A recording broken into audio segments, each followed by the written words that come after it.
Olá, meu nome é Ana Carolina Venâncio Nascimento e eu vou apresentar agora os processos de confrontação e separação no adolescente à luz da psicanálise. Esse trabalho foi realizado por mim e pelos colaboradores abaixo. Bom, sabemos que a adolescência é uma fase em que acontecem várias transformações e é nessa fase que o indivíduo começa a se dar conta de que está construindo o seu mundo interno e delineando diferentes relações com o mundo externo.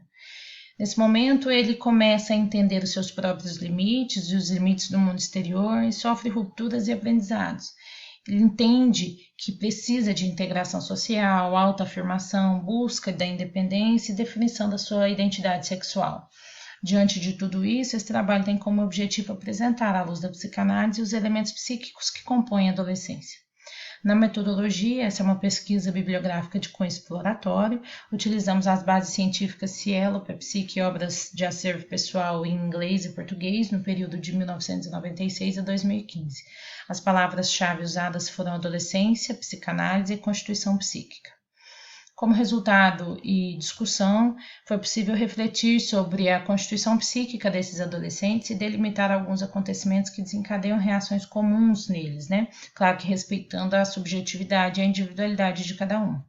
A produção da subjetividade desses sujeitos acontece quando eles se dão conta de que existe um outro para além de si mesmos. Então, compreendemos que há um campo de expectativas às figuras parentais, assim como uma despedida de seus corpos e constituições psíquicas infantis que vão dar lugar agora a outros investimentos.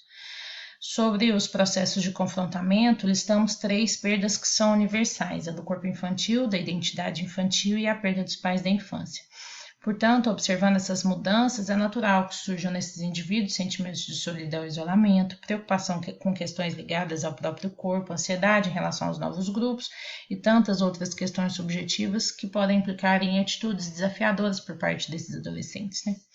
Sobre o luto, partimos de Freud, que em 1917, em Luto e Melancolia, descreveu como sendo um reflexo da perda de algo adorado, ou seja, no mundo real, o objeto amado não existe mais, e isso significa que a libido deve ser retirada dessas ligações com aquele objeto. Aos poucos, então, esse objeto vai perdendo seu lugar e quando isso se concretiza, o ego se torna outra vez livre e desinibido. Isso significa que para que essa transformação aconteça, é necessário que o indivíduo faça um desinvestimento dessa libido e encontre novos objetos para investir. A perda do corpo infantil, ela se apresenta à medida que as proporções corporais vão se alterando, exigindo que esse jovem se adapte a uma nova realidade. A mesma coisa vai acontecer na perda da identidade infantil, porque o indivíduo já não vai mais poder contar com a superproteção de seus cuidadores e, além disso, agora ele passa a ter deveres além de direitos. Já na separação e perda dos pais da infância, não se pode negar que esse novo jovem se vê de uma maneira reconfigurada nessa família. Não vai lhe caber mais o lugar da infância, no entanto, mesmo que ele ainda tenha algumas características infantis, ele vai precisar seguir em frente. Como considerações finais, entendemos que as separações e confrontamentos que esse indivíduo vive são sempre processos profundos, que exigem elaboração para que não se perca a saúde mental. Então é preciso atenção, que é nessa fase em que os fatores começam a se tornar cada vez mais reais, ainda que perdure um tom fantasmático. O que se passa no mundo interno de um adolescente é muito particular, mas estudar alguns mecanismos psíquicos de sobrevivência nessa transição, bem como as vicissitudes dos confrontamentos internos vividos, vai possibilitar que a gente analise alguns rótulos desse momento, que são uma externalização de conflitos internos muito significativos.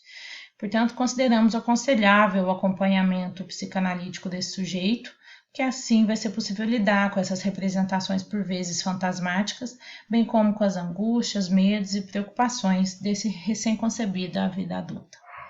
Obrigada.